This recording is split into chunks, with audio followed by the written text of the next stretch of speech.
Today, we're looking at an idea that's gaining a lot of traction here lately in the bass fishing community.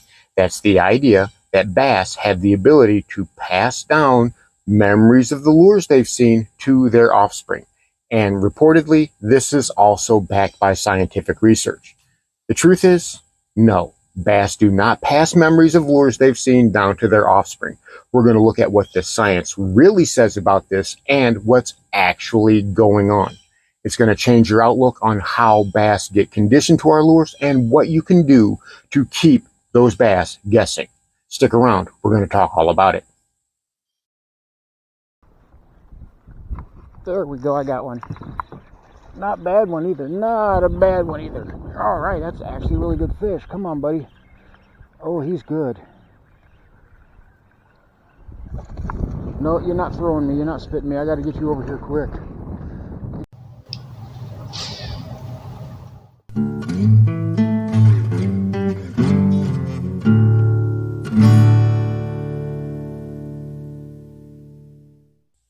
Welcome back to Lowbrow Fishing. And today we've got a bit of a controversial topic. It's something that's been gaining a lot of traction on YouTube here lately, but it's also something that we've been debating over since at least the late 1980s. And that is, do bass pass down direct recollections, direct memories of their experiences, specifically lures they've seen, to their offspring?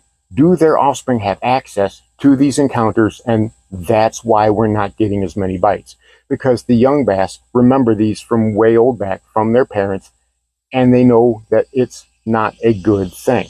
And in order to support these types of arguments, we hear fancy terms bandied about, something like DNA methylation or epigenerational memories. And those terms are supposed to sound fancy and important so that we can support that argument. But the truth is, those terms don't mean what these anglers say they mean. They mean something completely different.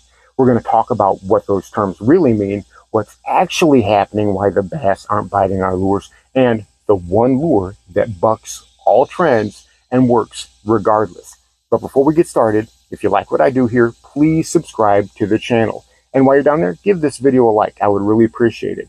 And if you've got a moment, check out my Patreon. It's a place where I can post more personal videos and I can talk about how I'm restoring my old nitro boat. So, link is in the description. I'd appreciate it if you check that out as well. Now, what are we talking about whenever we say memories? Well, it's exactly what it sounds like. That a bass sees a lure, gets caught by it, it's released back in the water, and that memory is imprinted in its DNA. Therefore, when the spawn happens and that bass mates with the female, those next generation of fry have that memory ingrained in their head. Now, it sounds pretty spectacular, doesn't it? And you'll hear people say there's scientific evidence for that happening, that there's an occurrence called DNA methylation, which imprints and colors the chromosomes by that experience, which allows those baby bass to see it. And there's also something called epigenerational memories, where it's been shown that generations upon generations build up more and more memories so that by the time the latest generation of offspring are born, they've got everything refined and everything figured out. And that's why our lures are not attracting the attention that we always thought that they should. But here's the truth of the matter. DNA methylation has nothing to do with memories. It has absolutely nothing to do with memories. Sure, it can be colored by a bass's experience, but it has nothing to do with them remembering a specific event. It's more about the conditions, the environment, and how that plays in overall in a fish's life. And we don't even specifically know if it has to do with black bass. Largemouth, smallmouth, spotted bass, Guadalupe, shoal bass, all of those things in the black bass family are a bit different from other types of fish. Now, we've seen what they call social imprinting on carp and pike, but that's completely different. That's where a carp will see another carp get caught and know, hey, that was a bad thing. Black bass don't display that tendency. Seeing one of their buddies get caught out of the school will not prevent them from biting that same lure. What usually prevents them is a bad experience they've personally had, or the feeding instinct. That's what DNA methylation refers to. It can change how a bass reacts in their environment, whether they're more aggressive, whether they're less aggressive, whether they choose to hide, or whether they come out swimming around.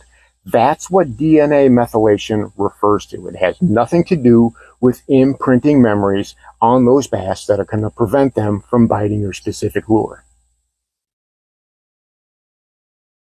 Okay, so let's talk about epigenerational memories. What are that? Well, a lot of that has to do along the same lines. Sure, memories can imprint things on a bass's brain, just like memories can imprint things on our brain. And it can change, literally change your chemical makeup.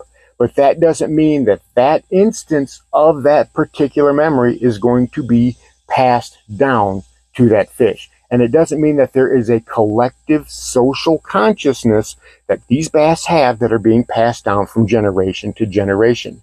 There is no data that supports that. Nearly all of these things that we're talking about that we say are memories for the bass have nothing to do with lures. They all have to do with chemical makeup. They all have to do with certain chemical signatures that activate in their body to tell them now is a good time to produce, now is a good time to go feeding, now is a good time to hide. That's what these things such as DNA methylation and epigenerational memory, that's what these things refer to. So if you hear somebody saying, hey, bass remembered that lure that your granddaddy threw years ago simply because it got passed down, that's completely and totally false. That's not how that works. But bass are getting more wary of our lures. They're more easily evading it. They are more pressured than ever. And the truth about it is yes. But it's a very simple explanation. The University of Florida did an experiment on a private lake, one that was pristine, one that had not been fished by the owners. It was 27 acres, and they had 12 days, over 30 days, to fish this lake. So they took a month, and out of that month, they fished this lake for 12 days. Every single day, they fished 2 lures, and only 2 lures, and those lures were fished on the same rigs in the same exact way. So they could control as much of this experiment as possible. And the results were super, super surprising.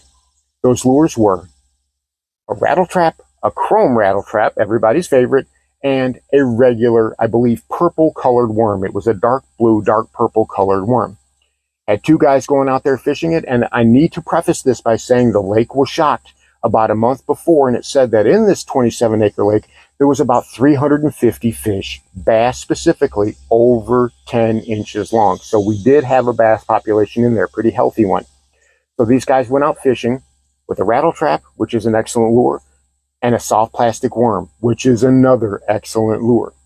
And during that first day, the angler with the rattle trap averaged 2.5 fish per hour.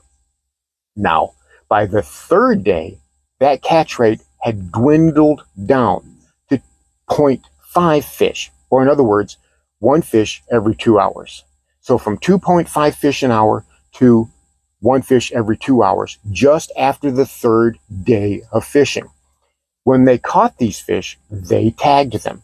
So if the same fish bit that lure, then they would know about it. They would know, okay, well, this is the fish we've already caught on this lure.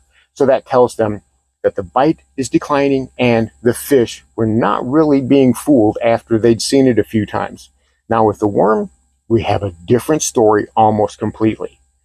On the first day, the angler with the worm was averaging 1.8 fish per hour. Not as much as the rattle trap, but by the end of the experiment, after all 12 days had gone, that angler was still averaging 1 fish per hour. While the rattle trap declined rapidly, the worm barely had any impact. And while the rattle trap didn't see many bass come back to get it a second time, the worm had bass repeat bite that lure over and over again. So that's very striking. It seems like the bass were not really interested in that rattle trap after they'd seen it for a while, but that worm was a completely different story. So that's pretty remarkable. That tells us It's not a generational thing. It's a this generation thing. And it's about more bass fishing pressure on our lakes. We're seeing more and more anglers out there throwing more and more lures. And that makes perfect sense. There's nothing mystical. There's nothing hocus pocus about it. It's just straight up, these bass have seen it before. Not their parents, not their grandparents. They have.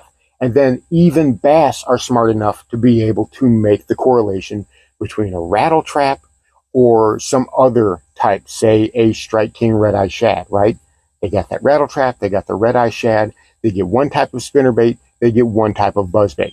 It was even said that whenever it comes to fishing a spinnerbait, whenever a bass was exposed to a spinnerbait, on one day you'll catch a few. The next day you won't catch any. And if those bass are repeatedly subjected to spinnerbaits, they may never come back to that bite. And if they're not subjected to spinnerbaits, it can take anywhere from 20 days to 45 days for those bass to come back around to that spinnerbait bite.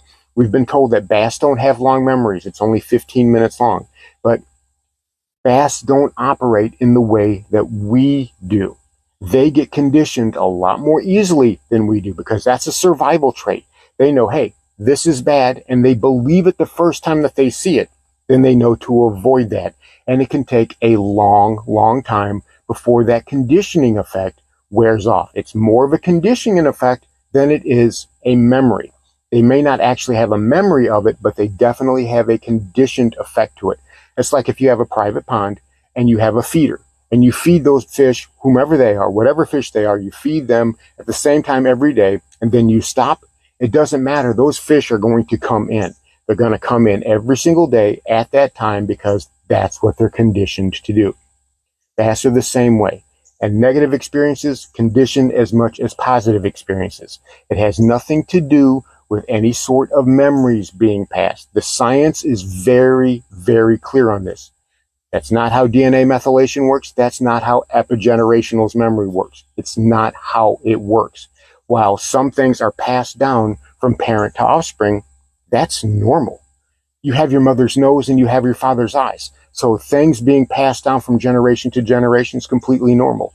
But memories, specific memories, there is not a single shred of evidence anywhere in any sort of scientific research that supports it. So there you have it.